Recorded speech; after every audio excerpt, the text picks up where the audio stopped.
Guys, to your places. The wedding march will start any moment now.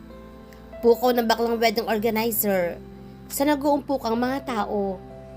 May sasabihin pa sana si Noel, pero hinila na ito ng organizer, kasabay si Jed sa loob ng simbahan.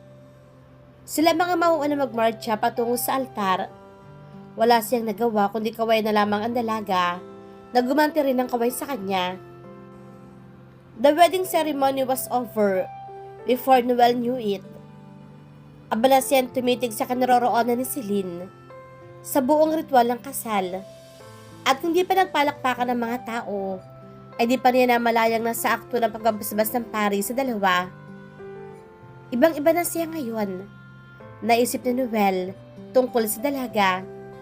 Nagulat siya sa malaking ipinagbago nito. Napakalayo na niya sa Celine noon, na iyakin at sumpungin. Napakaganda nito at hindi rin suplada. Bumuntong hininga siya. May kakaiba siyang nararamdaman na hindi niya mawari. Nasa reception na ang lahat at nagkakasayahan.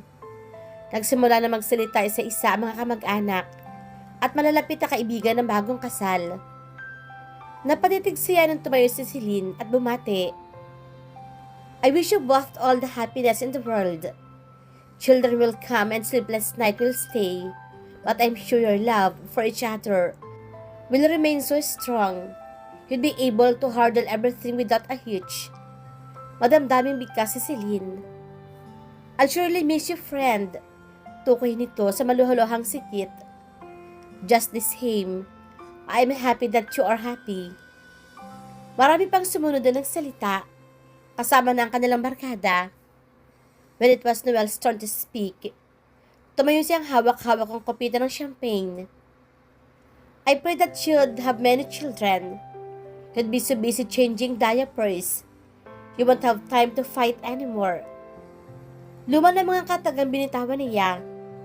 Yun lagi ang kanyang sinasabi sa lahat ng mga kaibigan niyang nagpapakasal. Kaya siguro tumatawa ang kanyang mga kaibigan ay dahil gasgas na ang kanyang linya. Surprisingly, his lines drew laughter not only from them, but from the entire audience as well. Perhaps, it sounded like a fresh joke to a new batch of crowd year after year. Siya lamang yata ang hindi natatawa sa biro niya. Nagsimula na ang sayawan, at palibhasa halos lahat yata ay nakainom na, ay nawala na mga inhibitions na mga naroon. Sinabali na pa siyang lapitan si Celine. Nakaumpok ng mga cottagers ito. Inabutan niya nagiinuman ng mga ito. J&B. Hard drinker na pala siya ngayon. Naisip niya. Excuse me, Celine. Care to dance? Sure. Inalahad ka agad dito ang kamay sa kanyang palad. Tumayo itong paggiwang-giwang. Mabilis itong inalalayan at iginiya sa dance floor. Kahit modern ang tugtugin, ay para silang sumasayaw ng slow dance. Dahil sa kalasingan ay halos, hindi na makatayo ng maayos si Celine. Kaya halos yakapin niya ito para lang huwag matumba. Iinom-inom ka. Hindi naman pala kaya ng katawan mo. Parang batang pinagalitan niya ito. Lasinggera ka na pala ngayon. Alam ba ito ni Tita Azon? Magikik si Celine habang yakap-yakap niya. Huwag kang maingay. Hindi to alam sa bahay. Kailan ka pa natutong uminom? Tiimbagang niyang tanong. Hindi niya maintindihan kung bakit siya naiirita rito. Ito naman, hanggang ngayon ba ay inaaway mo pa rin ako? Gumapang ang kamay nito papunta sa batok niya. Lolo, hindi na pa ako bata. I'm already 27 years old. Kaya hindi na uubra ang mga threats mo sa akin, no? At umingos pa ito. Hindi kita inaaway. What I'm telling you is that when you intend to get drunk, be sure you would make a fool of yourself. Nagsimula maglibot ang mga daliri ni Celine sa kanyang batok at pakiwari niya ng sitayuan lahat ng kanyang mga balahibo. Paano ko naman malalamang lasing ako ngayon lang naman ako tumikim ng alak. Namumungi ang mga matang sagot ito at pagkatapos ay inalapat ang mukha sa malapad niyang dibdib. You smell good. Hindi amoy matanda. At saka mas gwapo ka ngayon. Mag-cake ulit ito. I'd better take you home. Sinimulan niyang kalasin ang mga kamay nito sa kanyang batok. Just tell me where you're staying and I'll drive you. Sa Project 8 ako tumutuloy. Sa bahay ng kaibigan ko.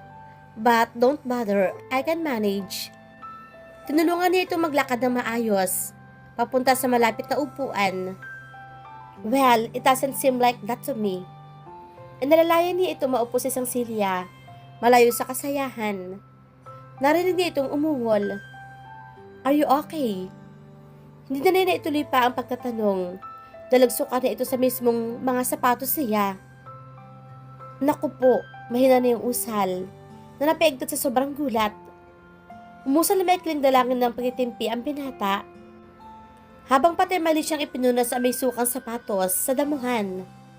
I think we'd better go. Hinila niya itong patayo. Na matapos na magsuka ang dalaga. At saka sinukbit ang mga braso niya sa baywang nito. Habang ang isang braso nito ay sinampay niya sa kanyang balikat. Ngani-nganing kargahin na niya ito at ibalibag sa loob ng kanyang kotse. Karga-karga niya Noel ang naghihilik na si Celine sa kanyang condo unit.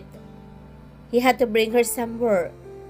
Kung sa bahay ng kanyang mga magulang ito patutuloyin, at tiyak na makakarating kaagad ang balita sa Baryo Manok. Siguradong tatawagan ni Yaya Rising, si Tia Mameng, na siyang naiwang katulong sa bahay nila sa probinsya. Bago makarating ang balita sa mga magulang nilang dalawa, ay dadaan muna ito sa maraming sangay ng asosasyon ng mga chismosa sa kanilang lugar. He should know better updated si Yaya Rising at Tia Mameng sa lahat ng mga nangyayari sa mga tao may kaugnayan sa kanilang baryo. Pinahiga niya ang dalaga sa kanyang kama at pinagbasta ng mukha nito. Walang ano-ano, umungol ulit ito at tutup ang bibig na napaupo. Wait! Naku po, susukahan pa yata ang carpet ko. Dali-dali niya itong kinarga at saka dinala sa banyo. Walang kaabog-abog, nanupo sa tapat ng toilet bowl si Celine at nagsusuka. Dahil sa kawalang maisip, gawin, ay lumabas na lamang siya ng banyo. Tuloy-tuloy siya sa kusina at ipinagtimpla ng kape ang dalaga. Nang bumalik siya sa kwarto, ay nalalata nakaupo si Celine sa gilid ng kama. Tumingala ito na marinig ang kanyang boses. Here, drink this. Ano to? Tanong nito sa inaabot niya. Kape, para may masmasang ka. Umupo siya sa tabi nito. Ubusin mo yan. You'll feel better afterwards. Uminom ito ng konti pagkatapos ay inilapag ang tasa sa bedside table. Tumingin ito sa kanya. Pwede bang makigamit ng banyo? Ulit. Hinawakan nito ang bandang laylayan ng gown. I think I ruined my dress. Sure, go ahead. Binuksan na Noel ang closet at kumuha ng extra toiletries para kay Celine. Inabutan din niya ito na malinis sa tuwalya. Thanks. Nahihiyang sabi nito at tumungo sa banyo. Pagkaraan ng ilang minuto ay lumabas na ito. Mukhang naligo dahil basa ang buhok at suot-suot ang roba niya na nasa loob ng banyo kanina. Dahil sa tangkad ni Noel, ay nagmukhang gown ang roba niya para kay Celine. I took the liberty of using. Umpisang paumanhin nito. No problem. Alanganin ang kanyang ngiti dahil bahagyang bumuka ang roba sa bandang dibdib nito. Dali-dali siyang tumalikod at tinungo ulit ang closet. Ilang segundo nagkukunwari may binahalungkat ng mga damit niya. Kapag kuway humarap siya kay Celine, hawak ang isang malaking white t-shirt. Here, inabot niya rito ang damit. Use this. Palalabang ko sa baba ang mga damit mo. Thanks, Noel. Bumalik ulit ito sa loob ng banyo at lumabas doon suot ang ating t-shirt at dala ang hinubad na tinuping gown. Lampas tuhod at maluwang ang t-shirt niya kay Celine. Pero hindi pa rin may ikukubli ang magandang hubog ng katawan nito. Lumulok siya sa nakita. At upang maikubli ang kanyang kakaibang nararamdaman, ay nagka siyang lumabas na lamang siya ng kwarto. Noel, habol nito. Nakalimutan mo. Inabot nito ang palalabhang damit. Sorry for the trouble, Noel. I'll pay the bill. Don't mention it. Nang bumalik siya sa kwarto, ay nakaupo pa rin si Celine sa kama. Mukhang naghihintay sa kanya. Go to sleep, Celine. Utos niya. I can't sleep. Masakit ang ulo ko. Saka nahihilo ako. Epekto pa iyan ng alak. You'd better rest your back sa headboard ng kama para hindi ka masyadong mahilo. Kumuha siya ng bagong tuwalya sa closet. I'll just, take a shower. Pumasok siya sa banyo.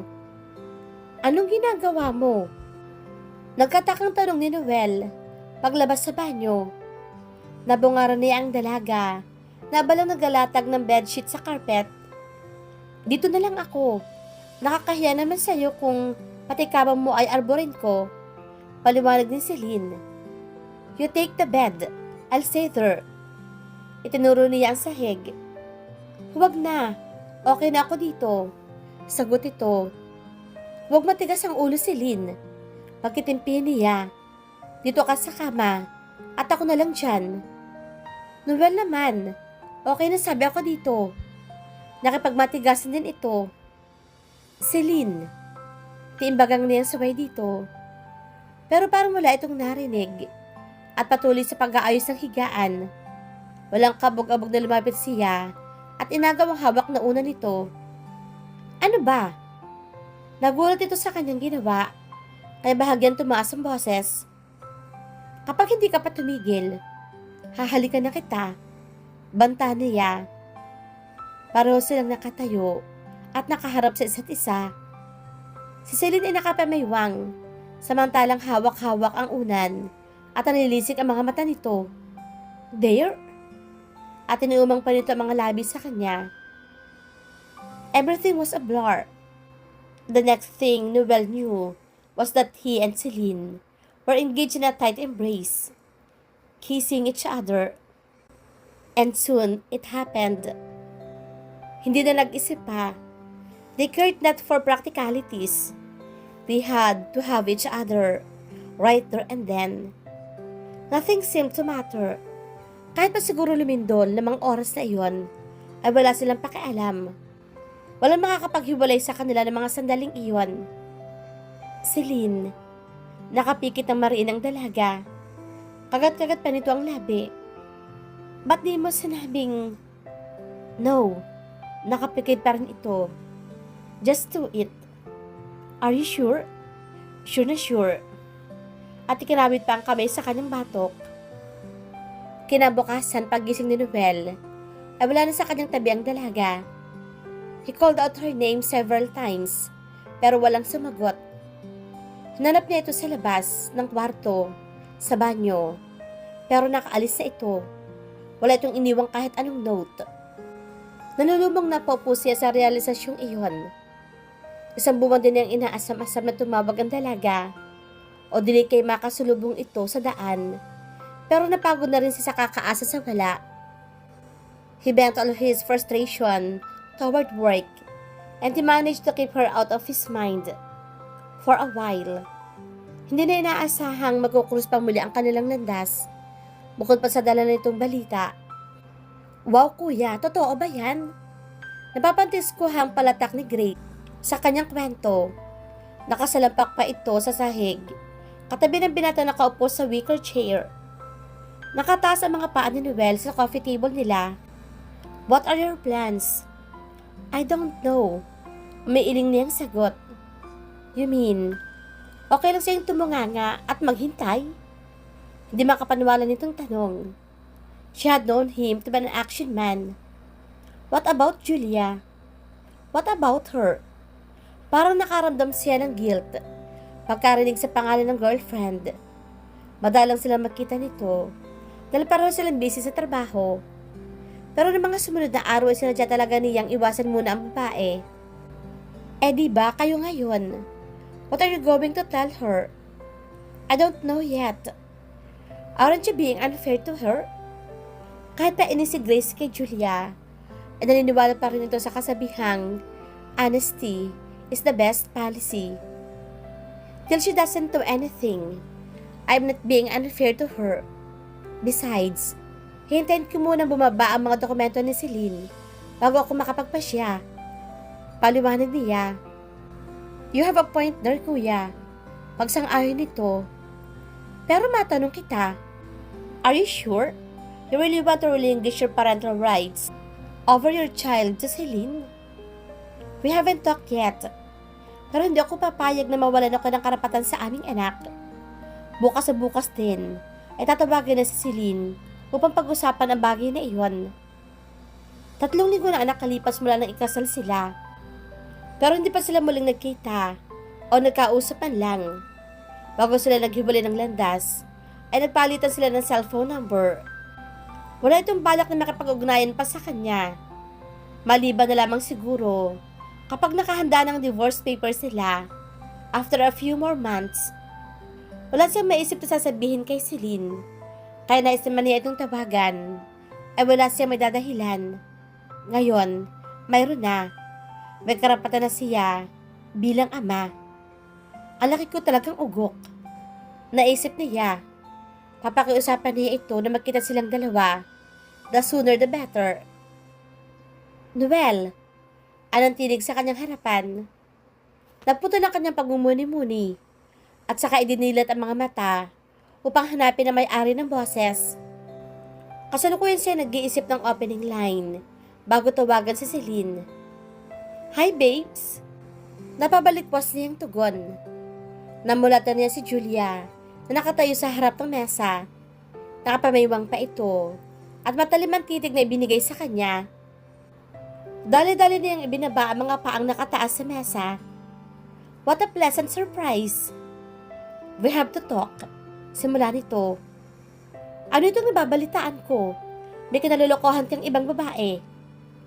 Malis ito sa harap ng mesa at lumigid patungo sa kanyang kinaroraanan. I've been calling you for the past 2 weeks. Pero that impertinent secretary of yours would either say you're out or in a meeting. Hindi nito alam na kanyang pinsan si Grace. Ganoon ba? Sorry, but I've been really busy. Noel, huwag ka magsisinungaling. Lumapit ito ng dahan-dahan sa kanya. Naniningkit ang mga mata. Very reliable ang source ko. For heaven's sake, will you calm down? He wasn't expecting Julia to pry. May kaba siyang biglang naramdaman. Is it over for us? Tanong nito. Look, Julia, why don't we talk this calmly and reasonably? Pinagpapawisan na siya ng malamig. Alam niya sukulan siya nito. He had to tell her the truth. Now. Huwag ka magkakamali, Noel. Banta nito. Pagsisisihan mo kapag nalaman kong niloko mo talaga ako. Kinalabutan siya sa narinig, pero hindi siya nagpahalata. Will you stop shouting and listen to me first? Sinipat siya nitong mabuti at walang sabi-sabi. Sinampal siya ng ubod lakas. Bago ibinalibag pa sara ang pinto, ay nagbanta ito. Humanda ka, Noel. You can just throw me aside and get away with it. Nakasalubong ito ni Grace sa labas. Oh, hi, Julia. Manipis pa sa Tupperware ang ngiti ng sekretarya. Shit, sagot ito. At tuloy-tuloy nang lumayo. Naiwang nakatanga si Grace. Nagmamadaling pumasok si Grace sa opisina at tuloy nabuto na itong sapo-sapo pa ni Noel ang panga. What happened? Tanong nito. Nagtanong ka pa. Singhal ng binata. Ano bang ginagawa mo? At nakapasok ang tigring yun dito.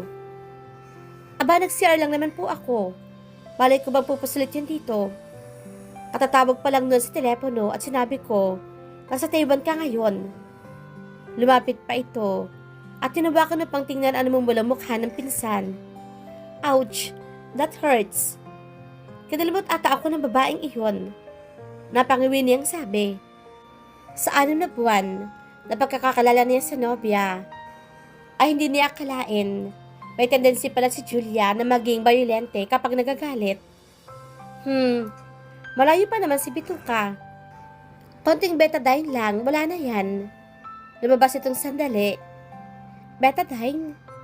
Baka magmukha akong ate-atehan na yan. Reklamo niya nang bumalik ang pinsan na may dalang bulak na ibinabad sa gamot. Anong gusto mo? Lumabas kang parang si Freddy Krueger? O gagamutin natin yan? Pansamantala kang magbumukhang dadayo ng sinulog. Pamimiloso po pa nito. Don't worry. Tatapalan natin. And when people start asking, sabihin mo, pa-infection ang pigsa mo. Magikhik pa ito.